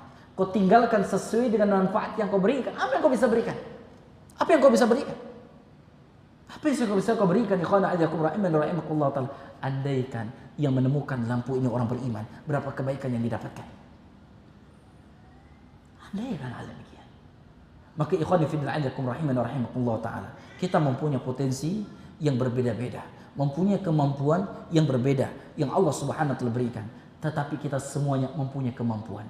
Apa yang bisa kita berikan, yang kita tinggalkan, sehingga kita mendapatkan apa yang disampaikan Nabi, khairun nas anfa'um linnas, sebaik-baiknya manusia yang memberikan manfaat bagi manusia. Ini saja yang bisa Anda sampaikan. Mohon maaf ketika dengan kekurangan Anda yang sampaikan, dengan kekurangan itu dari kedangkalan, kejahilan ilmu Anda pribadi.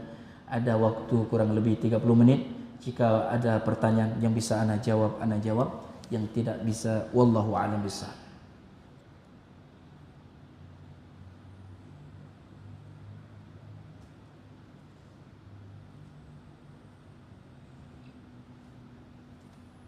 Ada pertanyaan atau enggak? Kalau enggak cukup ya.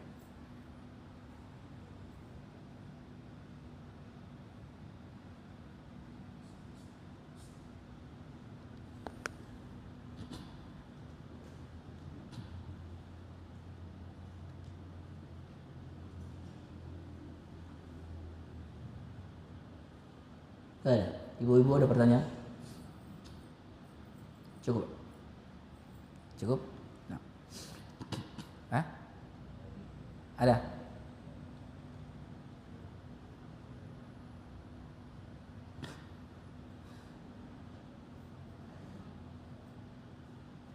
Dan sebenarnya apa yang Anda sampaikan ini di antara konsep pendidikan yang Anda lakukan di soal Quran.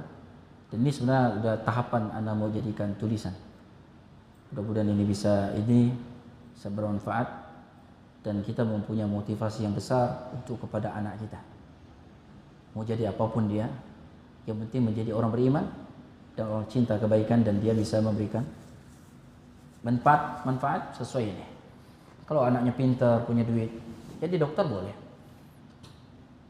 Apalagi dokter apa itu? Kandungan. Kan banyak dokter kandungan laki-laki. Susah cari dokter kandungan perempuan. Yang punya kemampuan. Anak kita mempunyai kemampuan semua. Sesuai dengan ini. Tapi jangan dipaksa. Anaknya nggak mampu, paksa jadi dokter. Nah, itu masalah. Maka ada yang kayak apa? Orang operasi guntingnya di dalam. Karena sesuai dengan ini. Sesuai dengan apa? Kita mempunyai memberikan apa? Berikan motivasi anak kita. Apa yang kau akan berikan nanti? Kalau kita mempunyai potensi, maka anak senang. Nah, contoh ada sekolah full day, ada sekolah itu sebenarnya ada full ini ada saling. Contoh anak-anak yang kedua, anak-anak kedua kan nggak makan nasi, bukan nggak makan nasi kenapa? Karena nggak mau makan nasi, nggak tahu, mungkin nggak umur nanti makan nasi. Sekarang umurnya sudah 8 tahun. Dan mungkin itu di antara solusi.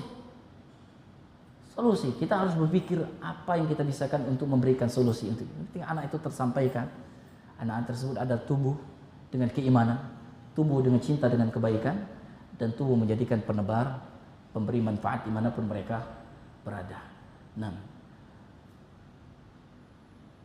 tentu anak tutup takhir, kalaulah tentu anak kita mempunyai potensi yang besar kaitan tentang agama, tentunya kita harus juga support benar-benar.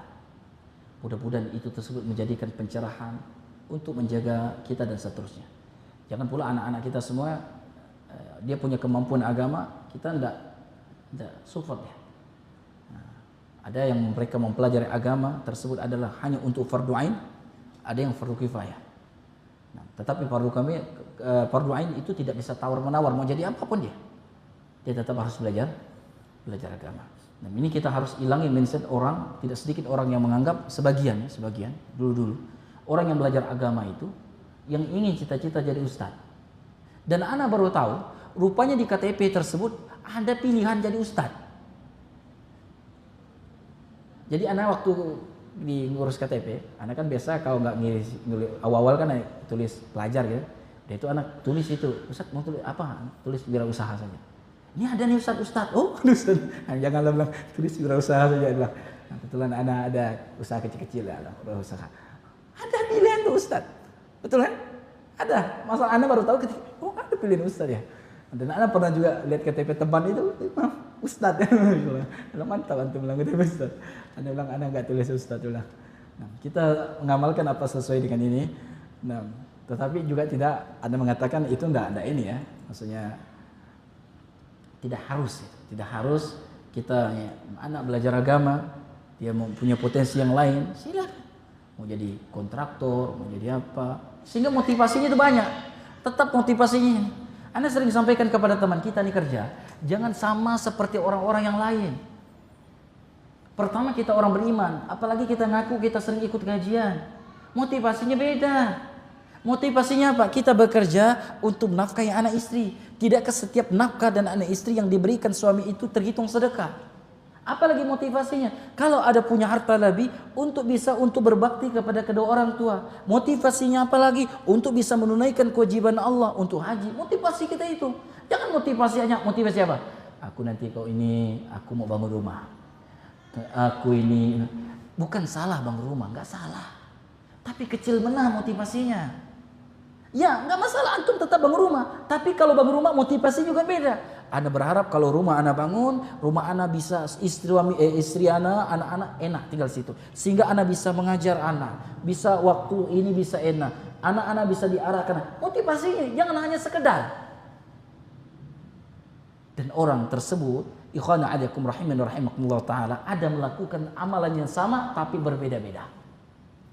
Ada orang yang sama-sama menggunakan minyak wangi. Seorang laki-laki datang ke masjid sama-sama pakai minyak wangi. Ada satu mendapatkan pahala, ada satu tidak.